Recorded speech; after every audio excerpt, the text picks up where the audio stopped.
Project Youth Conference today, for giving us the platform and opportunity to speak with the International Institute for Sustainable Development. Again, my name is Jose Negrete. I am an Oxnard resident here from California, and we look forward to discussing sustainable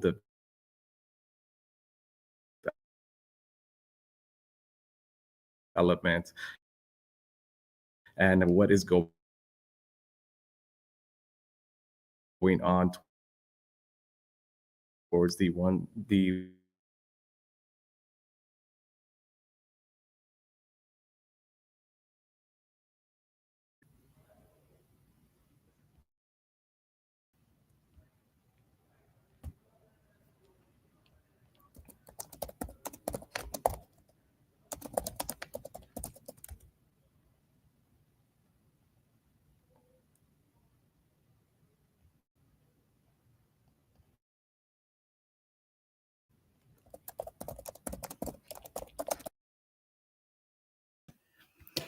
Hi everyone. Apologies, we're experiencing some technical issues with the web. I hope you can hear me well. If so, can you raise your thumbs up?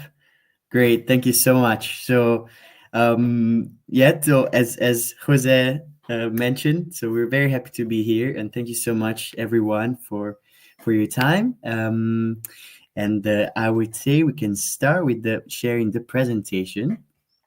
So I'll take it from here. Okay, so first of all, greetings from the United Nations office at Geneva, the Beyond Lab.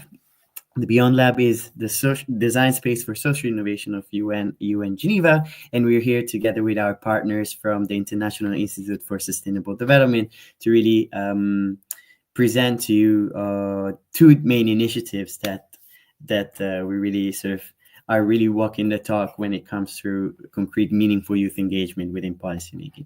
So first of all, I would like to maybe spend a couple of minutes to talk about the work of the Beyond Lab.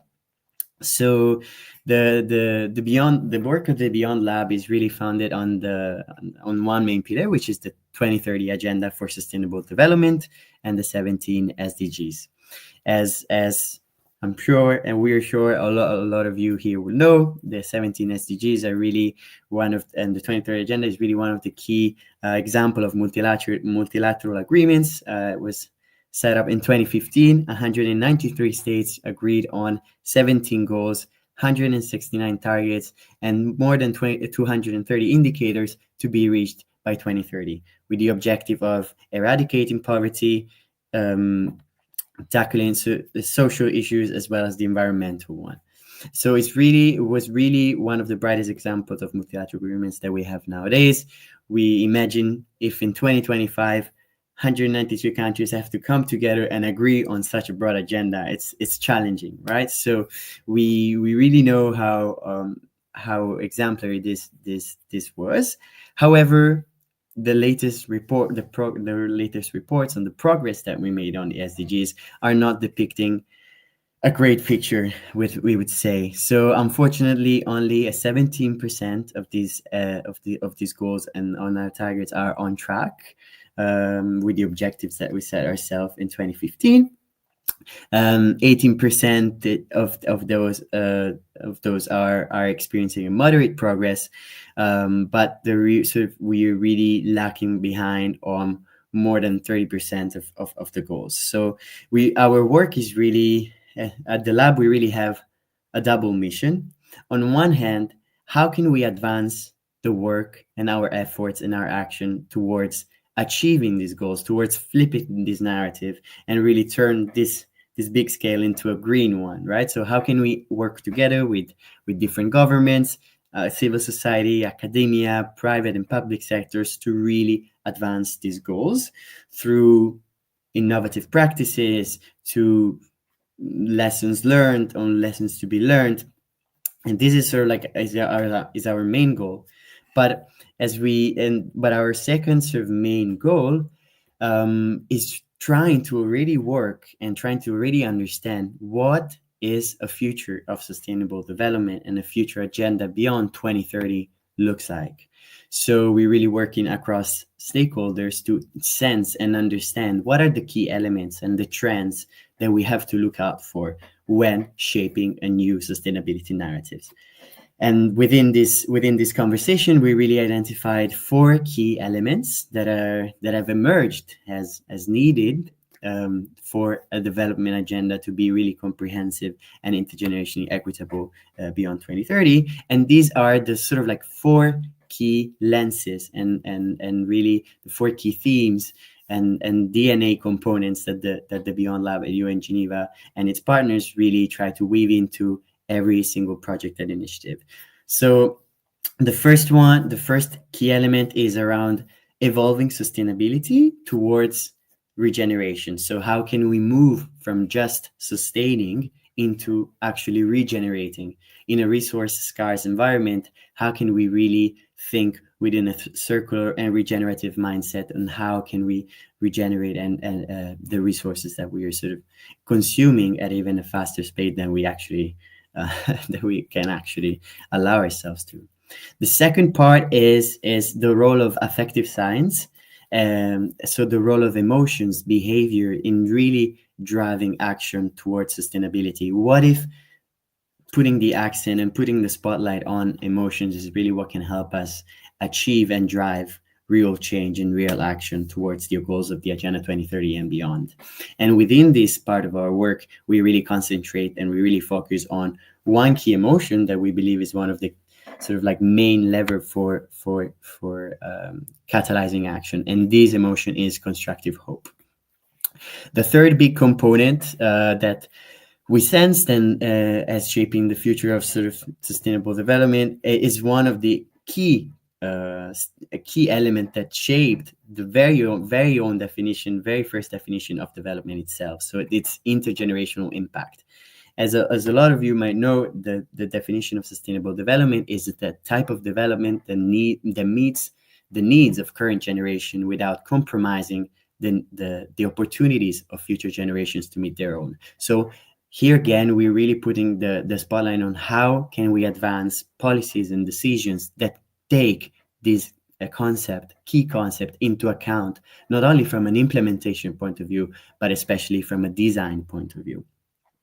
And the fourth key element that we're really mindful of and we're really looking at and we're working towards is really, we call it the X factor. It's a bit of a question mark, right? It really defines the uncertainty that is characterizing our nowadays society, and how can we embrace it and how can we build resilient systems towards it. So these are again our 4 main areas of work, our 4 key lenses that emerge from conversations, dialogues, workshops, panels, discussion with young people, civil society, and all different stakeholders on what are the elements that we really need to look out for in a post-2030 agenda, while at the same time we're really trying to advance the SDGs and the goals that we set within the international community until 2030. But we're here today to showcase you a couple of initiatives that are really answering to a simple question. So how can we go beyond? And I would like to start the second section of this presentation with few images to describe to you a bit of an initiative that we're very happy and proud to be launching here today. So, switching gears, so it's 2010, and a very famous chef, worldwide chef, an Italian chef called Massimo Bottura, decides to really challenge the system and really challenge tradition of Italian cuisine and worldwide cuisine by giving his own personal interpretation to a very, very traditional Italian dish. Imagine reinterpreting pizza. That was the equivalent for us. So there's a very famous dish which is called tortellini in broth, which is basically what people might call dumplings. Don't say this to Italians because they would get mad, but let's say dumplings, a lot of dumplings in a soup. So Massimo in 2010 decides that, he would like to sort of flip the script a bit and just use 6 dumplings and put them as in a line as they are walking into broth. And people were really mad at him. They were like, why are you ripping apart a tradition? What is the point in here? And then Massimo gave a very simple and powerful explanation.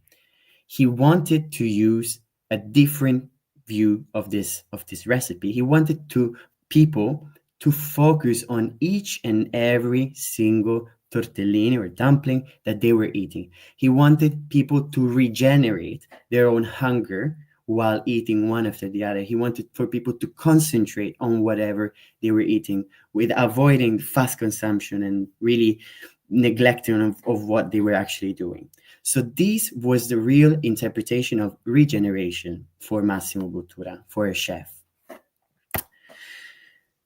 Another image. We are in the 19th century, and so in the 18th century, the world experiences one of the greatest period of innovation based on technology, on science, and on really on mechanical discoveries and so on and so forth.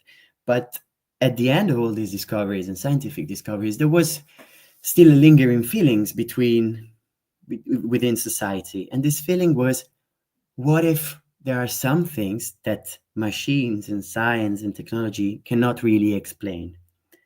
What is that human component of the sort of like fear towards the unknown? What is it? What are those type of feelings that are inexplicable and they cannot be predicted by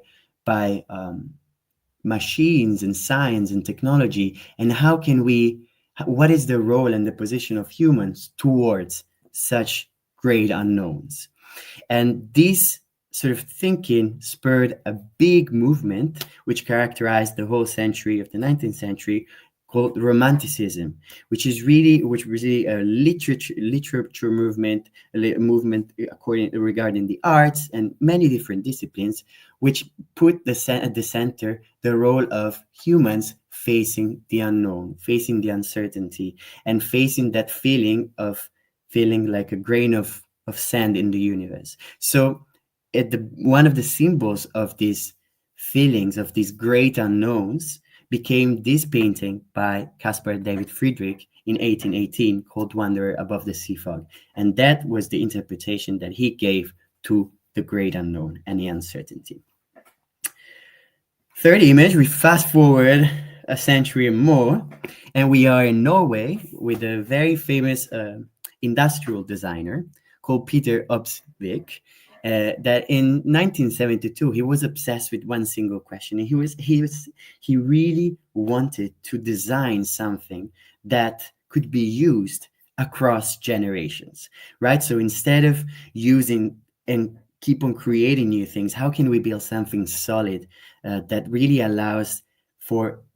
is designed to take account of the intergenerational change, the change of a human across generations? And how can we maintain sort of like an approach that doesn't really allow us to consume more and more and that sort of create new change, but just adapt it across time? So that's why he designed what's now very famously called the Trip Trap chair, which is a chair, as you can see in this picture, that is designed to follow the human experience from a baby born to an elderly stage of life.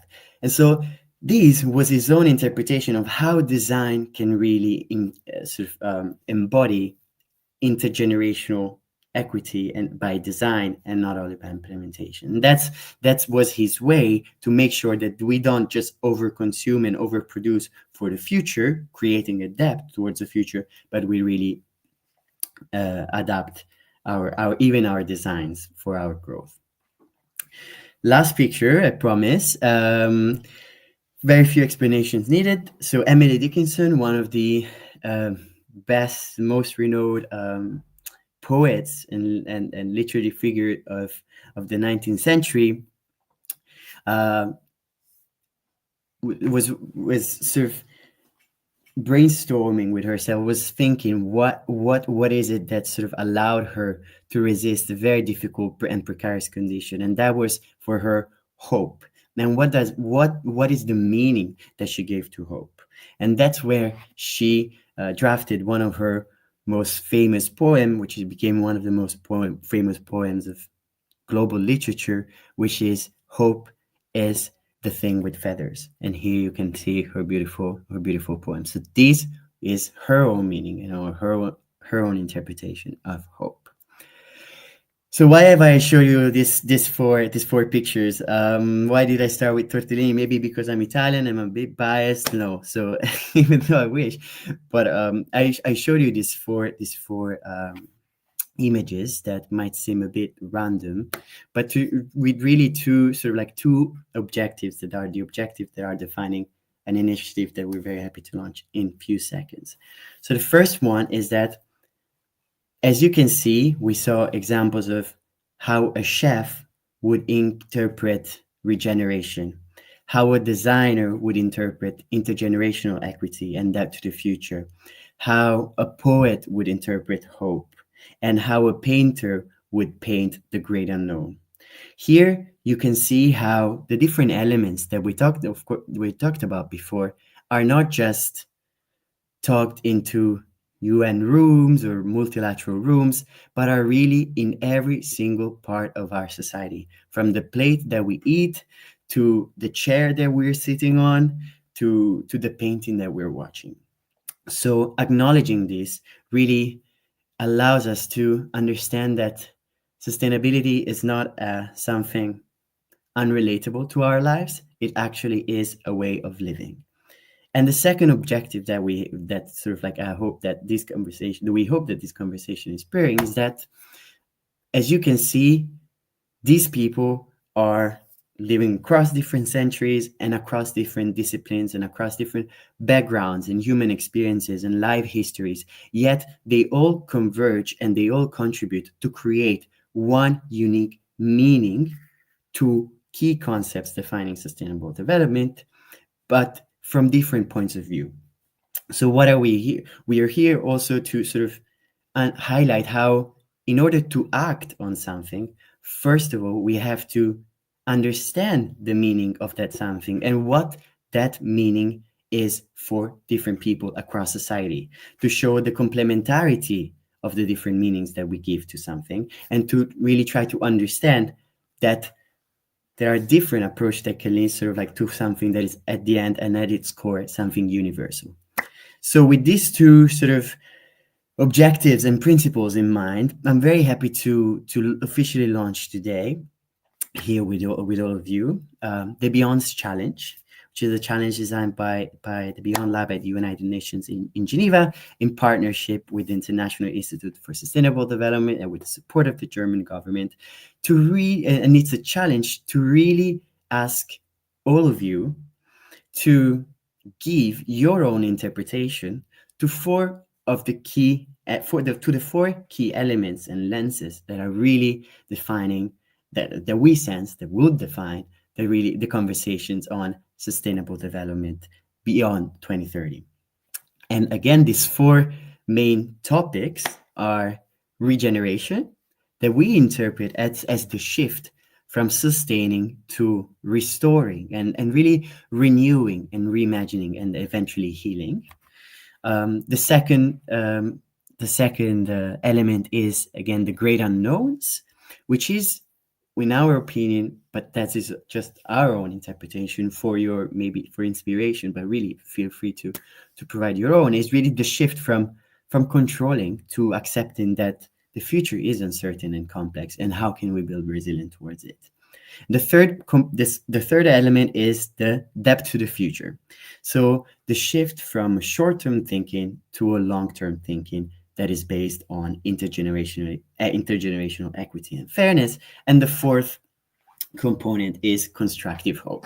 So the shift from fear, anger, and polarization to something positive that can lead to positive action.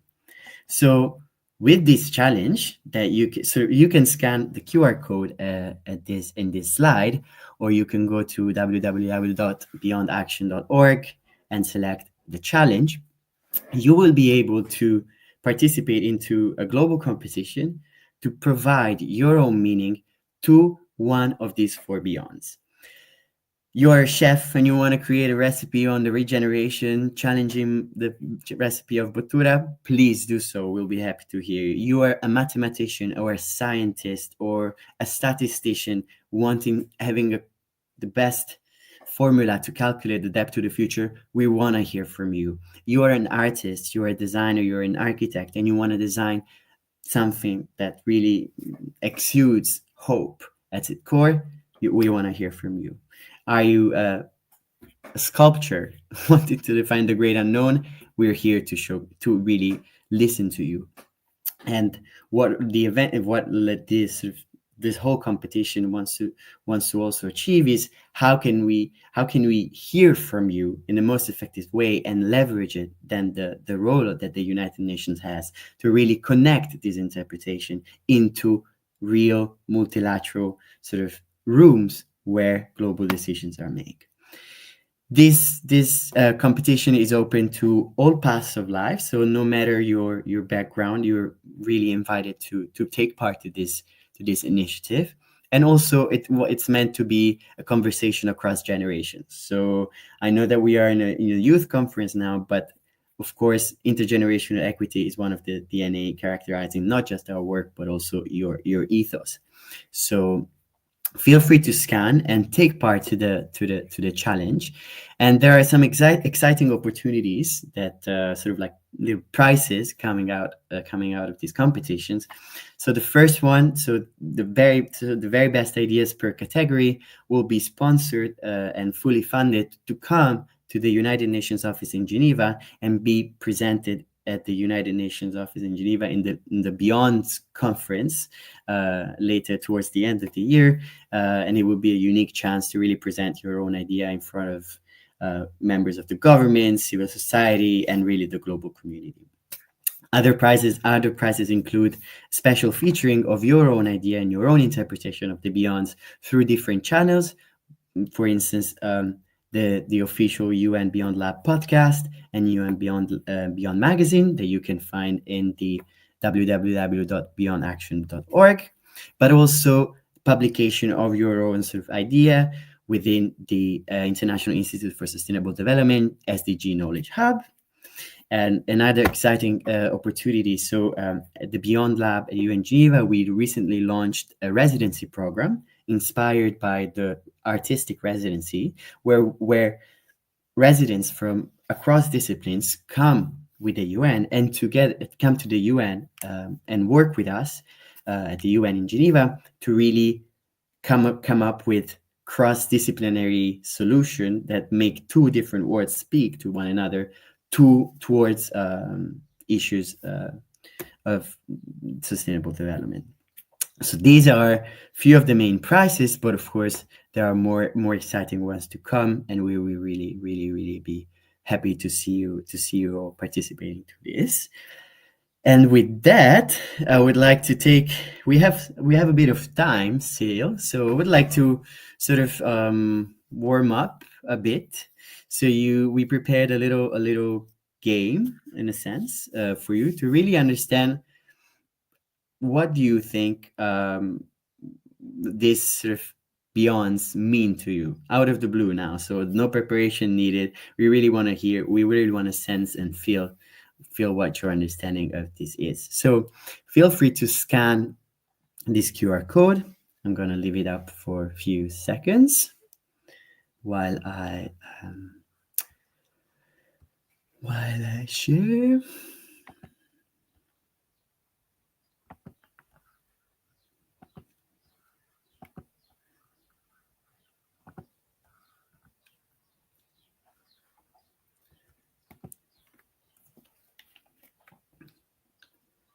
I'm gonna leave just a few seconds more to scan the QR code.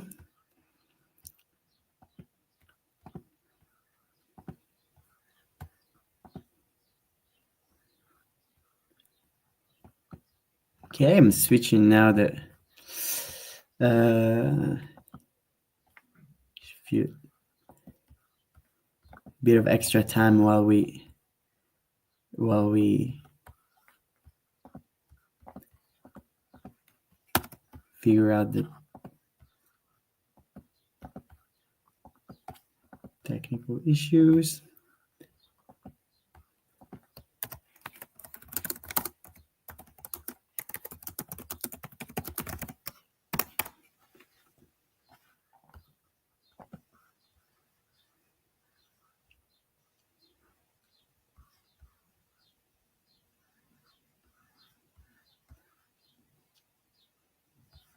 So you should be able to see very soon a little Mentimeter where we would like for you to have two little exercises.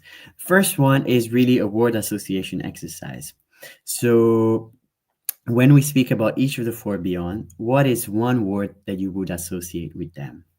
So I see the results are coming in. We're just figuring out how to check. Amazing. Okay, great. So what is a word that you would associate with the word regeneration? Just gonna leave a few seconds.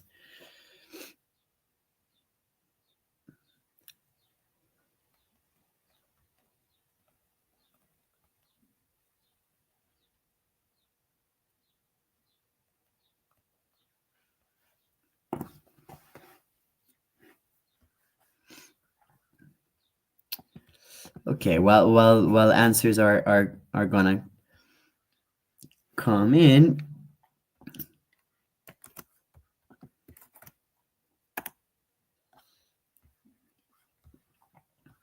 yeah. So we on regeneration we have words like words like future, we have words like self-sustaining, green, clean, again green, the connection with nature. So it's interesting how really your associations are really geared towards this. So we really look forward to see your own sort of projects related to green, self-sustaining growth and evolution in future.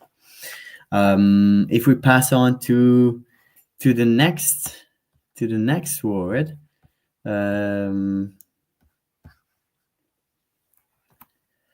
constructive hope. We'll leave you a few seconds.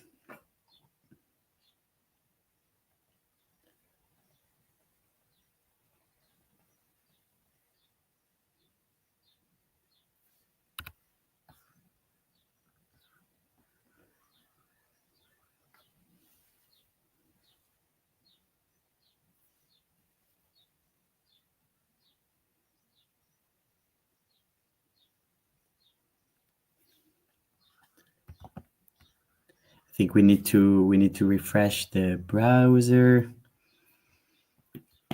The browser, yeah, you can see it on there you go. Okay, so we have a depiction of a very sort of optimistic future that is described and sort of defined by possibilities and opportunities, and a future that is inclusive and desirable. We have future generations, so really how the future generations can really constitute a source of hope. Yeah, I think we might need to refresh on a regular basis the browser, because I see that more and more answers are coming. But yeah, so this Mentimeter is open, so really feel free to keep on sending us answers. I see that also in the previous one, answers are coming in. Let's go to the third one, which, as you can guess, is the great unknown. So what's a word associate that you would associate with this?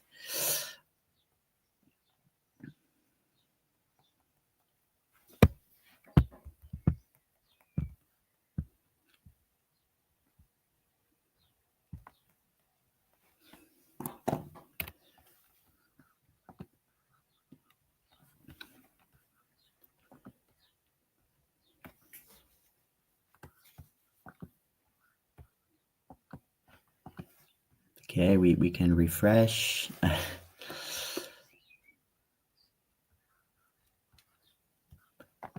see many answers coming. Let's try to amazing. Yeah, yeah.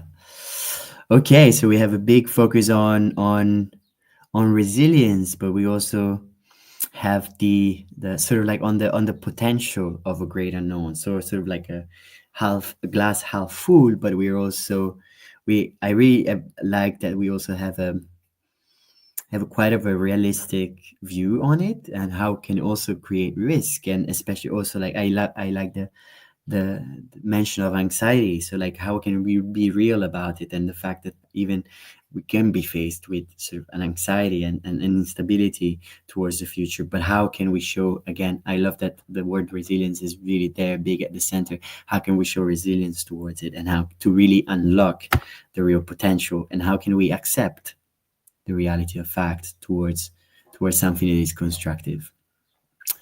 Okay, last but not least, we have the depth to the future. Okay.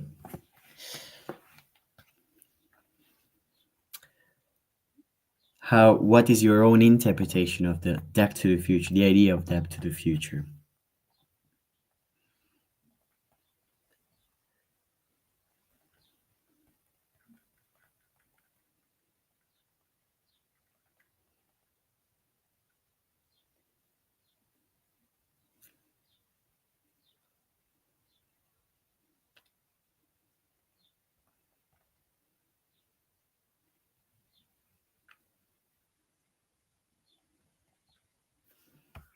Okay, so if we refresh the browser,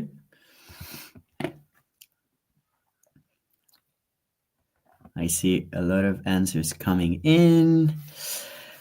Okay, it's very interesting. Again, I see a double, sort of like a double interpretation of these concepts, right? So like how can the on one hand the reflection on the equity and sort of like the room for growth. I love this. I love this concept.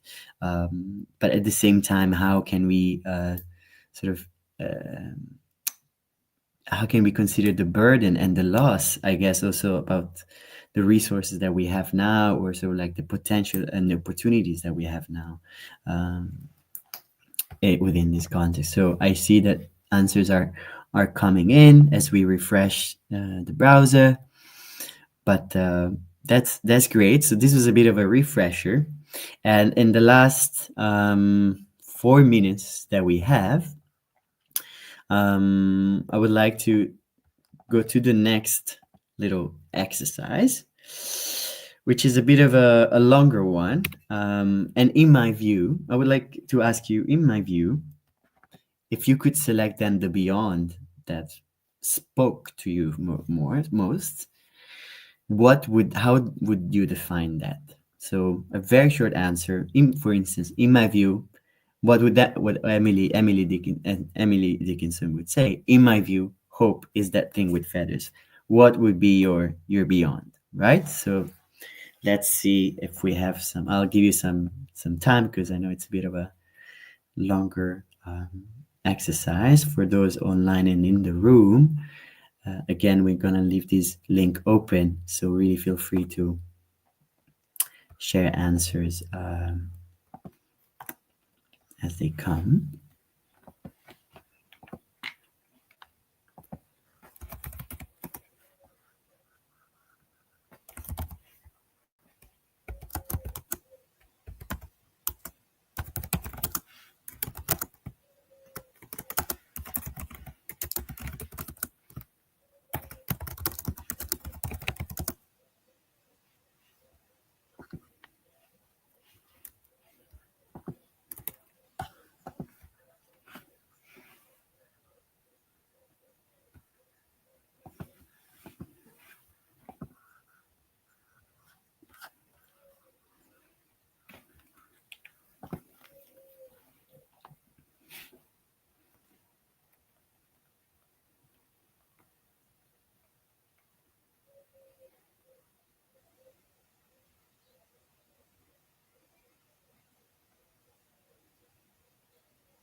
Okay, I see that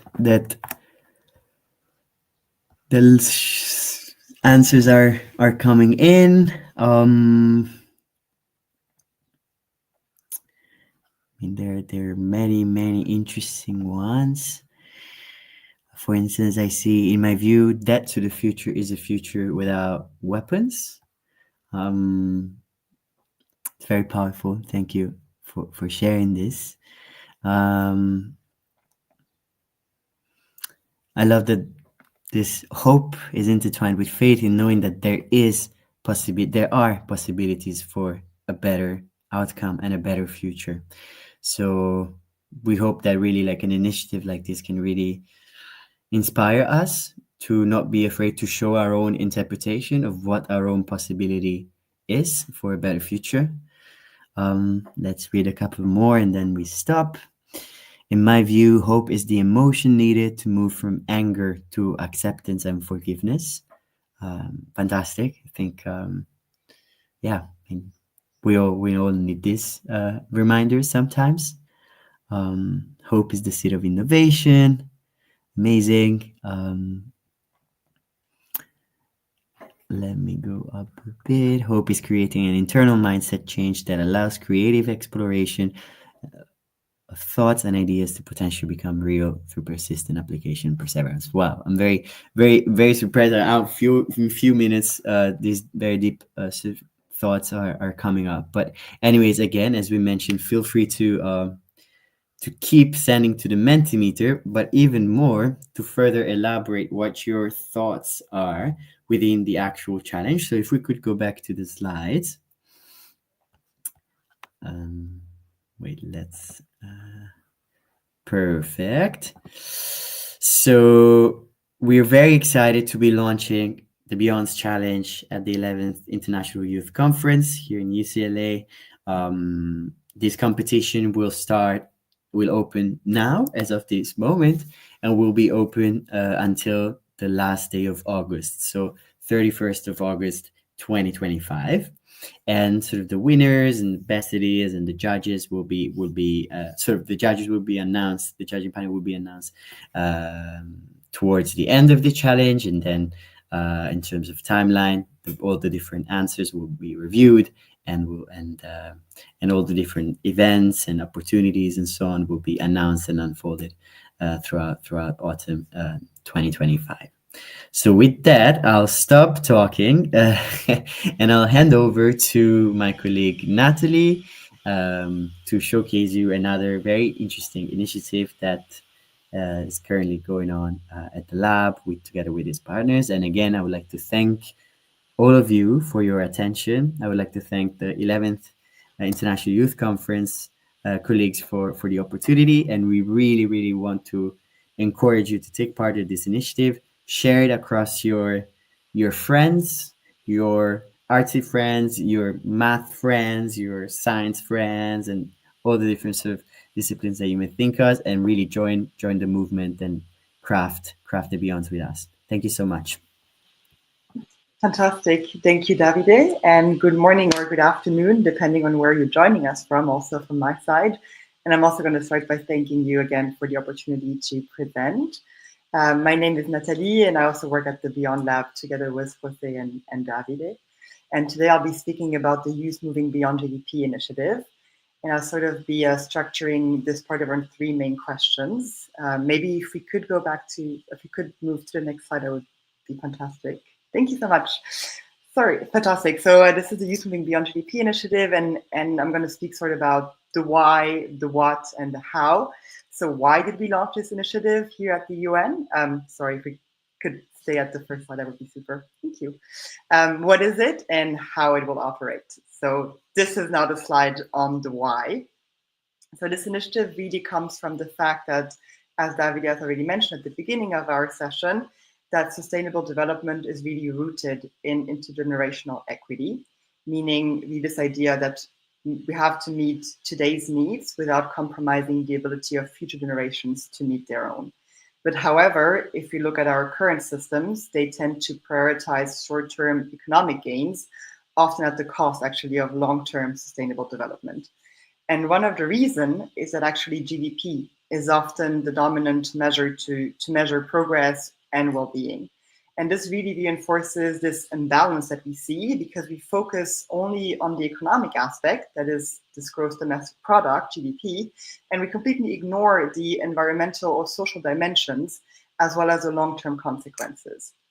And you've heard it already, this really creates this debt to future generations, as our current system really risks both planetary health as well as human well-being already now, and in the future. And this is why we really turn to young people and future generations, because they are, of course, the inheritors of these systems, but they are not just the leaders of tomorrow. They are really the active change makers today. I mean, one of the best examples is this conference and the reason why you are all here today.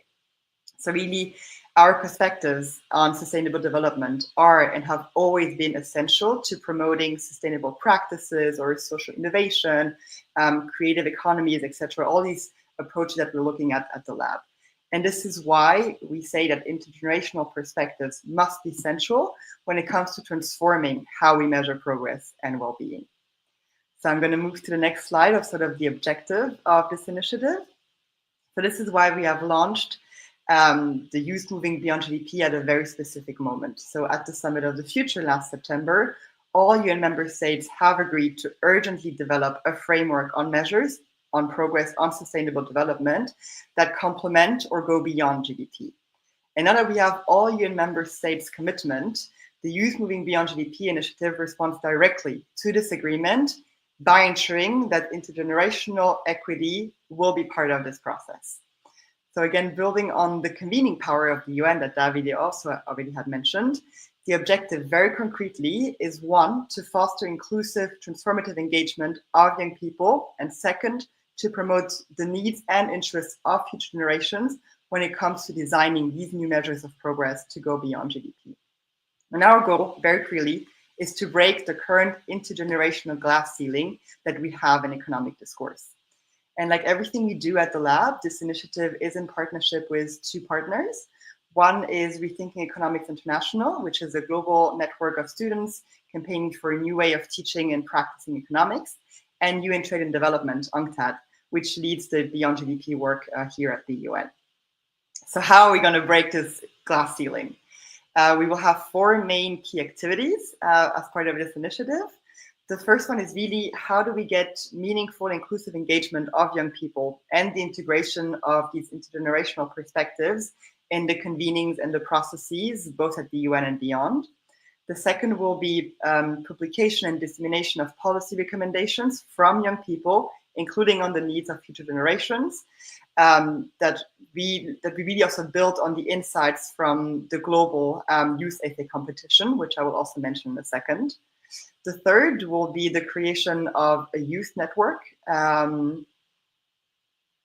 which will serve, among others, for member states or the Secretary General's high-level expert group, really as a sort of a sounding board for them. And the last one will be development of really grassroots engagement activities, ensuring that intergenerational perspectives remain central, well, again, as I said, both to the UN-led process, but also at national level, to really provide a sustained bottom-up approach to reshaping economic systems. And if we move to the next slide, here's actually the most exciting part of my presentation. We are currently building this youth network that I've just mentioned on Beyond GDP. And we are very proud to launch here at the youth conference the form to apply to be part of this network. So it is our invitation for you to scan this QR code on the slide to apply to be part of this youth network and become part of this growing global movement that is reshaping the future of economics, of sustainable development, and how we measure progress and well-being. And maybe while we stay on this slide, I will just share a few sentences on the background, but so that you have the QR code that you can take your time to scan it, to take a photo of it, maybe also for later. But just to share a little bit on the background of this initiative, because it will also set the stage perfectly for our next speaker. So the Youth Moving Beyond GDP initiative, it officially launched in February 2024 with a global essay competition on what counts in the future, a youth perspective on measuring what we value. And this competition invited young people from around the world to share their perspectives and values, on priorities for frameworks that go beyond GDP. And we received, and we're still overwhelmed by that and grateful for that, we received over 600 powerful submissions. And we've compiled the top 10 essays in a joint publication at the UN. And the top 5 winners were also invited to participate in a high-level dialogue at the UN here in Geneva in April 2024. And really, the insights that we gathered from this competition, up until today, they form really the foundation of this initiative. And since then, we've organized multiple engagements, including a side event at the Summit of the Future, to really make sure that youth voices remain central when it comes to shaping economic policymaking. And with that, today, we're especially excited to be joined by Maria, who is actually one of the participants in the essay competition. So I thank you again for your attention. Really invite you again to apply to become part of this youth network, and pass it on to you, Maria. Thank you, Natalie. Thank you to the Beyond Lab. I have a special place in my heart for the organization, and thank you all for the organizers of this conference for creating these spaces. I think discussions like these are really essential. And while I think that there is very often a saturation of words, data, and maybe endless debates about what's right or wrong, often leading us to polarization and paralysis, I think that is through honest dialogue and hope, as Davide was explaining in the introduction, that we begin to shape our priorities, define steps, and demand meaningful action. So yeah, as we've heard in this conference, we must not forget that everything we have, ranging from institutions, systems, our ways of lives, everything is inherited. So yes, we do have a role to play, but it's not about carrying guilt that isn't about ours. It's about understanding what kind of role is viable, fair, and sustainable. And maybe we can do everything, but we can do something. And that something is stay informed, make conscious decisions about how we make governments accountable and organizations as well. And one thing that I think we often underestimate is how we can build community, which I think is precisely the strength of what we're doing here today with the challenge that was just launched by the Beyond Lab. I think that initiatives like that really pushes us to think innovatively and creatively about our future and our role in a sustainable and viable way. And if you know me, it won't come as a surprise that I'll be talking about the care economy, which is a topic I'm deeply passionate about. And this was what I talked about in the Summit of the Future that Nathalie was mentioning before. So broadly, this refers to both paid and unpaid work involved in caring for others. It's the labor and relationships that sustain basically all human life. And yet, despite being vital, this work is often invisible, undervalued, or underpaid if it's compensated at all. And recently, I was reading a book called Essential Labor by Angela Garbs. I think it's a very powerful book, and it can be a good tool for those of you who are interested in this topic. And she beautifully describes mothering as the practice of creating, nurturing, affirming, and supporting life, not as a private hobby, but as or an individual duty, but more as work that requires community support. And this means that really, when you think about it, the terrain of mothering is not limited to the person who gives birth and is not defined by gender or parenthood, because the truth is that no one cares alone. We all need care, or we provide care, or both, and often simultaneously at some point in our lives. And the important part is that care extends beyond childcare. It can include elder care, care for people with disabilities, care for a sick relative, and it also includes our daily tasks as cooking, cleaning, or emotional labor. When I spoke at the Summit of the Future about this topic, I was mentioning a video about the essential workers of New York, and they of course mentioned the bagel makers, environmental scientists, and even the Rockefeller Christmas tree transporters, which I joke they were really essential, but there was not a mention of caregivers. And honestly, I was sad, but I wasn't surprised because that's the reality. Care is essential, but it's often invisible. But after this conference, I decided to dive deeper into this topic, and I realized how many of us, the young people, are really worried about care systems. And I was reading a New York Times article last week, and they described this new political category as childcare voters, which are people that are being mobilized by the unaffordability of raising children and the lack of support. They were talking about New York and specifically how families are leaving the city or even the country because there is not enough childcare support or other like infrastructure for care.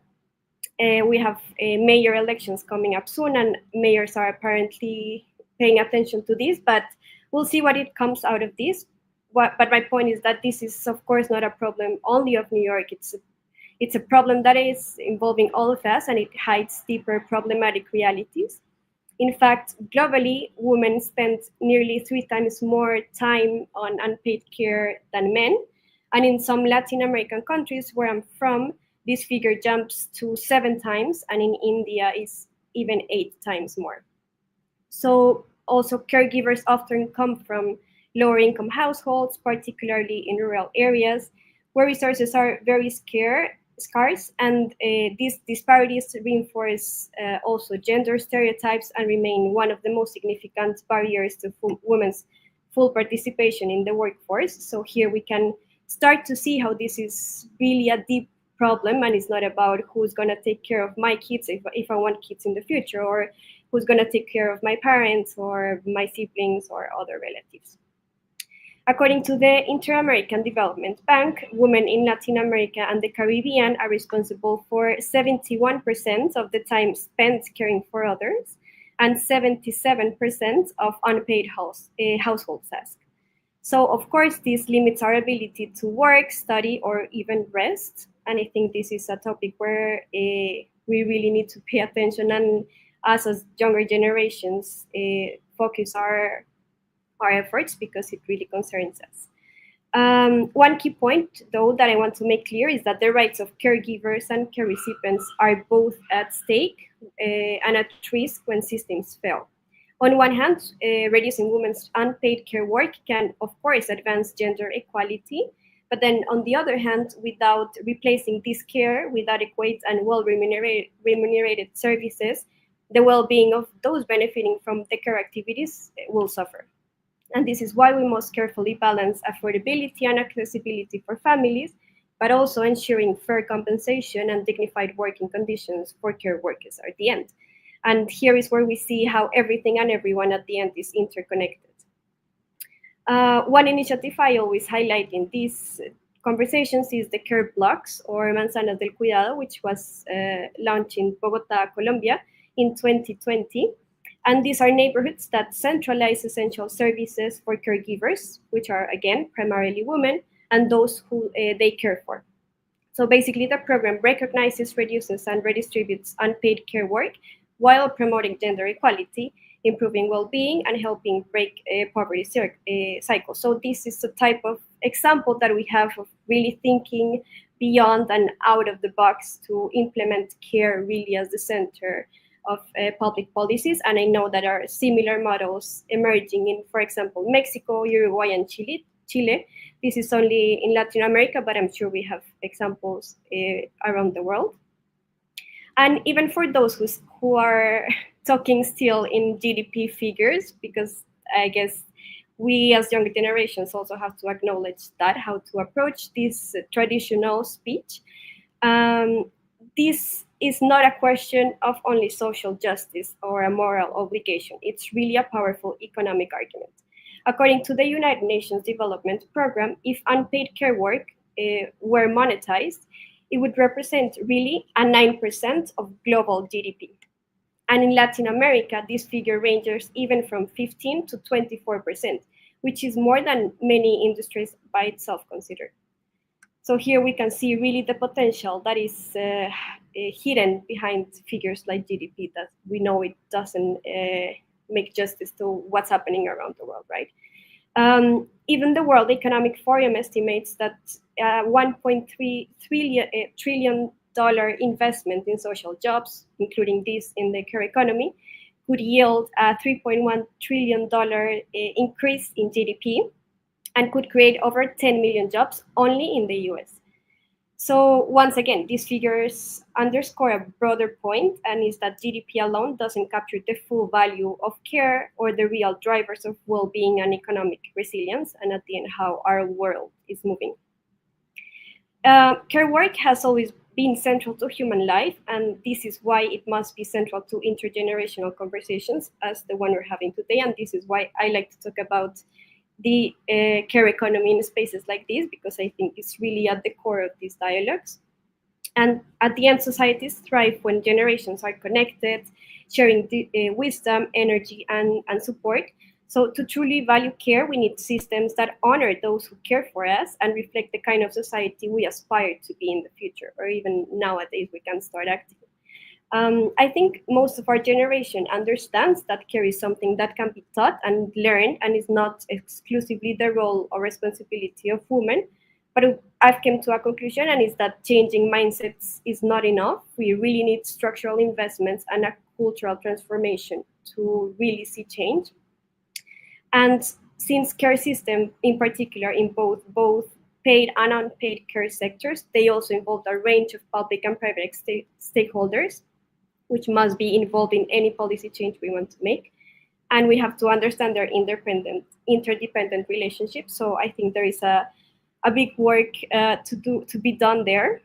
And some concrete ideas that I would like to leave to you today to move forward are, for instance, first, the government must implement care policies like paid leave for all caregivers, and understanding that this is not only about childcare matter, therefore it's not only about mother.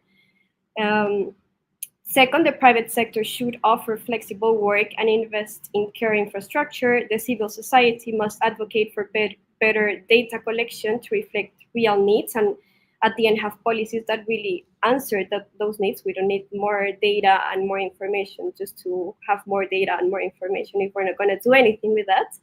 And for communicators, which is at the end all of us, we should really convey this message of why care matters and how it sustains everything else, and always consider the life realities of the most affected, to really implement policies that tackle a problem like the lack of acknowledgement of the care economy in our traditional way of understanding economics growth.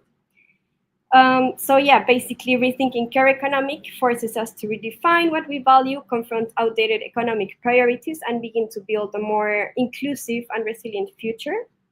And not only by demanding, but by actively designing and proposing concrete and creative actions that go beyond words, and recognizing that care is not a private burden, but as a shared responsibility, we begin to craft a new narrative rooted in equity and sustainability. So I think the invitation that the Beyond Lab is doing to all of us today, people from all generations, is very valuable. We need to act and propose concrete actions. We don't need more words, but rather put all of these efforts and this power into action and work together and understand that we have a lot to learn from one another, and that care is at the center of our life and our economy. So once again, thank you all, and yeah, let's keep talking about this.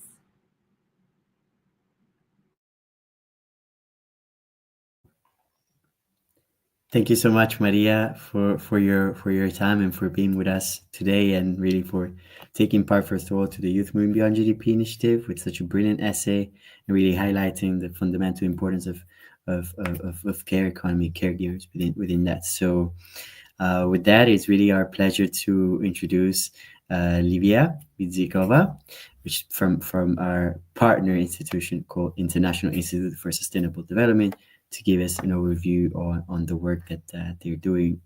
They have been doing all these years, and their expertise on Beyond GDP. So Livia, the floor is yours. Over to you. Thank you. Thank you. And it's super exciting to be here and to have, and also to be kind of the opportunity to listen through your presentation. And I do my best to relate a lot of things that I'm trying to say to things that have been said before, because definitely how, SDGs and also care economy that was talked about Maria just a few minutes ago really relates to that notion that if we want to have a different measure of progress, what that should be. I also have to say that I'm not sure if I can relate this to the tortellini part, but the rest of the issues probably can be covered.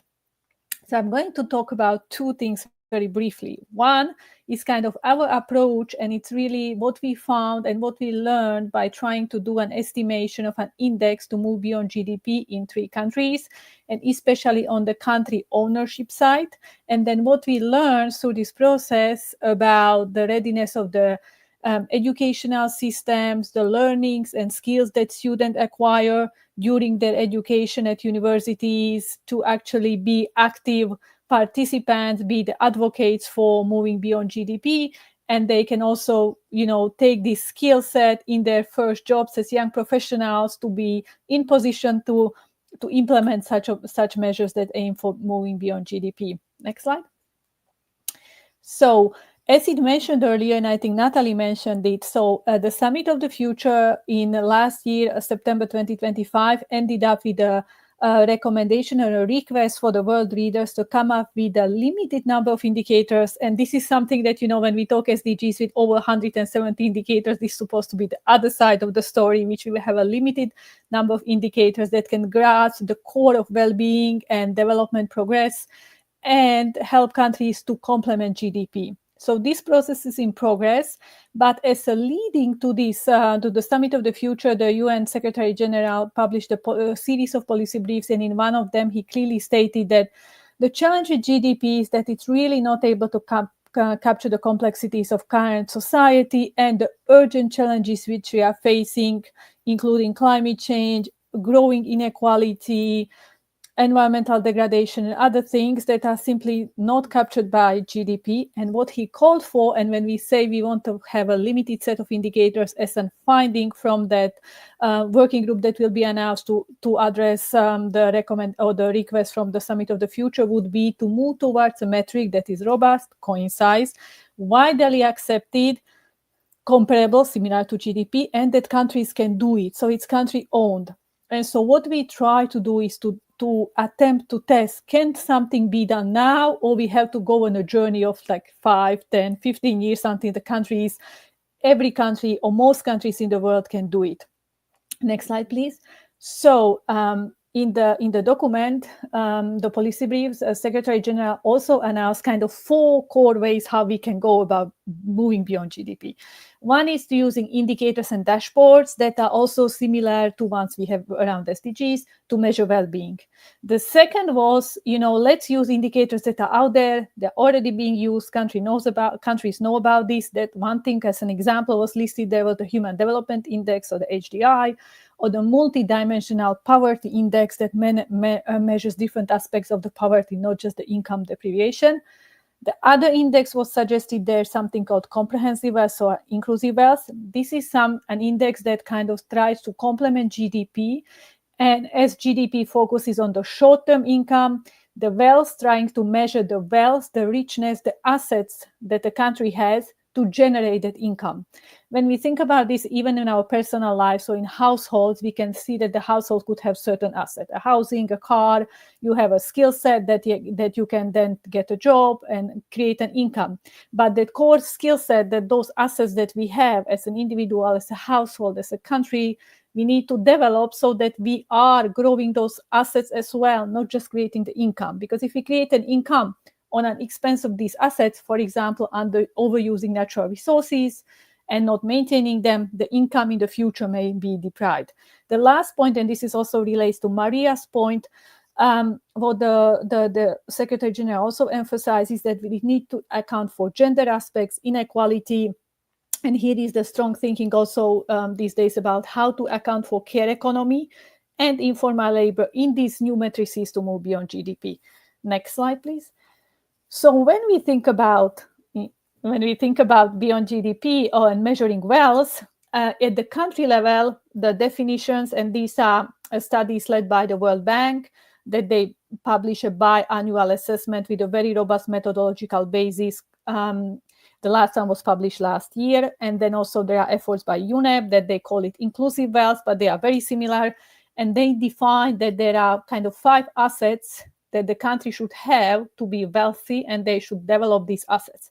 One is produce capital, which is the infrastructure, factories, buildings.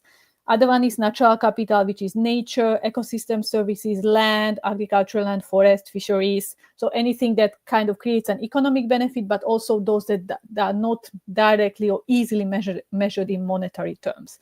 Then there is human capital, which is the skills of the people and their ability to create income through their skills and capabilities. There is the social capital, which is basically the glues the society together, how we work together, how we trust institutions, how we follow order, how we participate. And finally, financial capital, which are the net liabilities and stocks and bonds and financial instruments. So when we tested this framework, we were wondering, can a country nowadays, using their own statistical data as much as possible, calculate such an index and put it next to GDP? So we tested this approach in 3 countries, Ethiopia, Indonesia, and Trinidad and Tobago. And in 3 countries, those are those pie charts. And you can see that the blue part of the chart shows the data that came from the country statistical offices. So in all 3 countries, over the 75%, sometimes even more, was already available in the statistical office, gathered all over the place, with some data challenges, but you can do it. And then we looked at the estimation and policy implication, and there are quite a few reports on the country studies, cross-country studies, assessments by different type of assets available on the website. But the good thing is that when we talk about countries moving beyond GDP, it's not something that should be seen as a long-term activity that maybe 10 years from now we can do it. It's something that in a small scale, in a targeted way, we can start doing it now. And for us, that was a very strong message. Next slide, please. The other part of this, the policy recommendation. So which we would do differently if had we, seen these estimates.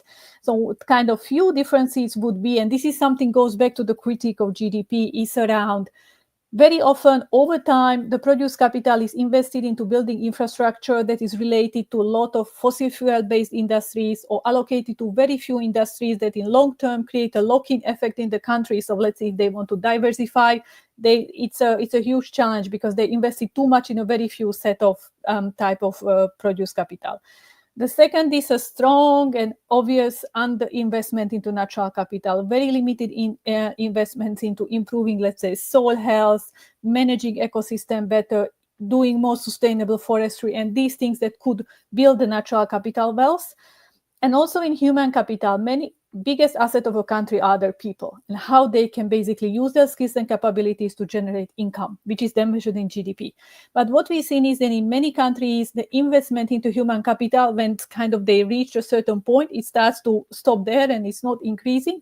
And from the productivity point of view, engaging in new industries, creating an innovative economy, it starts limits the countries for creating new income and the wealth. So investment in the human capital is very crucial. And unfortunately, a lot of these investments are more long-term, which is against the short-term nature of the GDP.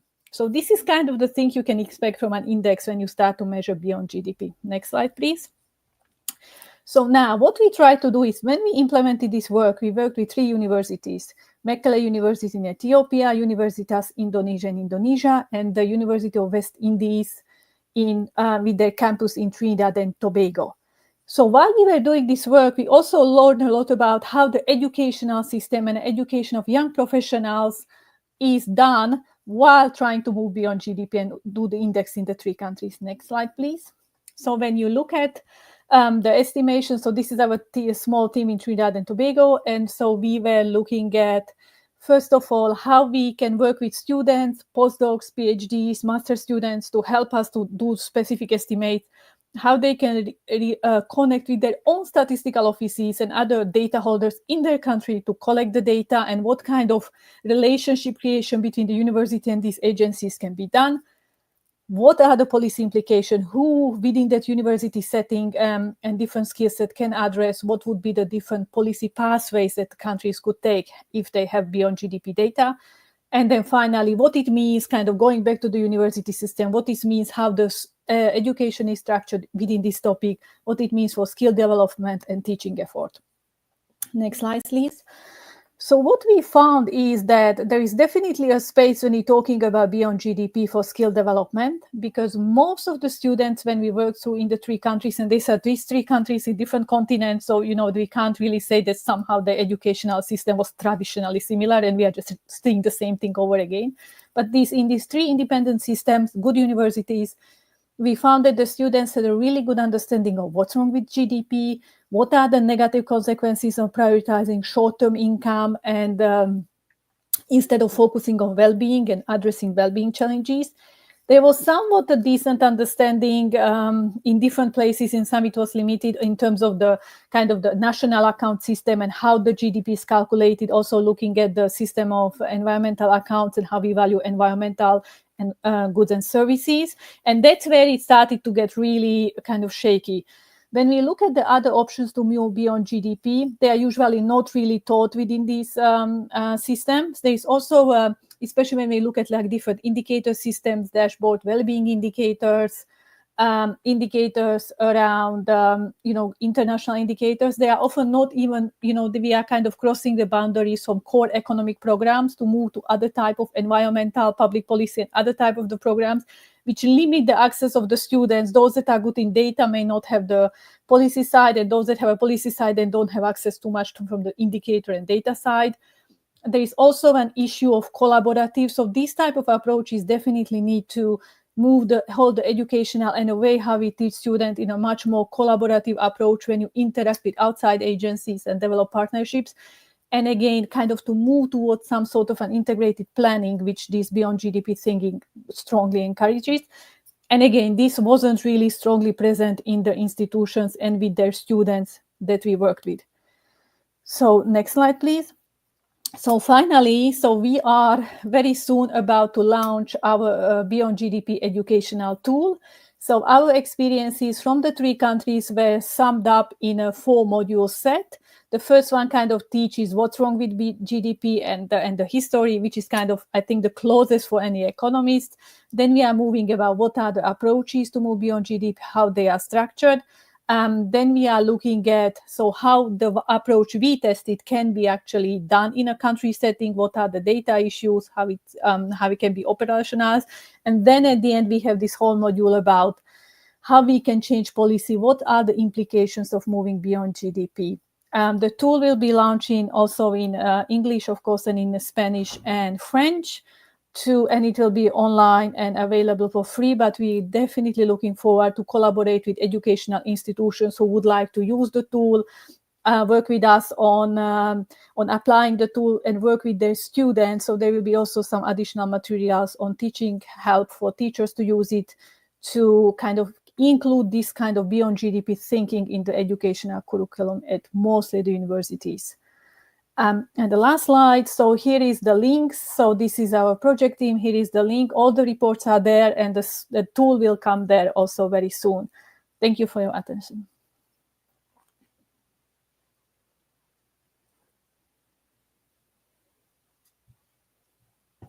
Yeah. Thank you very much, Livia. This is really, really informative, and really thank you again for the great collaboration and the great work that you've been doing and you're launching. With this, it's the end of our part. So we hope that you found some inspiration and some opportunities for concrete collaboration and sharing of your own voice and your own interpretation and thoughts through the different initiatives presented, from the latest one on Beyond GDP presented by Livia, and the Youth Movement Beyond GDP initiative presented by Natalie, and the Beyond's Challenge presented by myself. So we dedicated the last part of this session to some questions that you may have. So now we have a public chat where you can shoot your question, and we'll be very happy to answer. I know that there are also people in the room, so if our colleague Jose, which is also in the room, is like to show us a bit if there is any question from the room. In the meantime, we can monitor the questions online.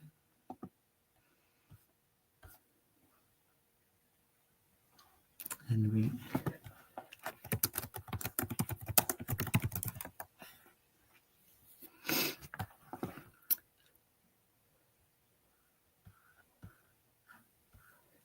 okay, I see that there are no questions, so hopefully we were quite exhaustive. Okay, if not, if I don't hear any live feedback from the room, we can maybe start to wrap up. For any questions that you might have for us, really do not hesitate to reach out to our team at ISD and at Beyond Lab. You can reach us at www.beyondlab.org and at the email beyondlab@un.org. I believe we shared, yes, on the chat the different ways to reach out to us. So with that, again, I would like to express my deepest gratitude to the whole team at the 11th International Youth Conference and International Organization of Youth for hosting this event with us, and really kudos and congratulations on the overall summit, the overall conference, and really sort of like the objective that the conference is concretely walking the talk on. Thank you so much again to our partner IASD for the great insights and great collaboration. Thank you to Maria again for the great thoughts, and thank you to all of you. We see you're from everywhere across the globe, so we really hope to receive different inputs that could shape our work and our messaging in a real, truly multilateral spirit. So with that, I will say thank you again, and I will wish you a great rest of the day and a good continuation of the overall summit. Thank you so much.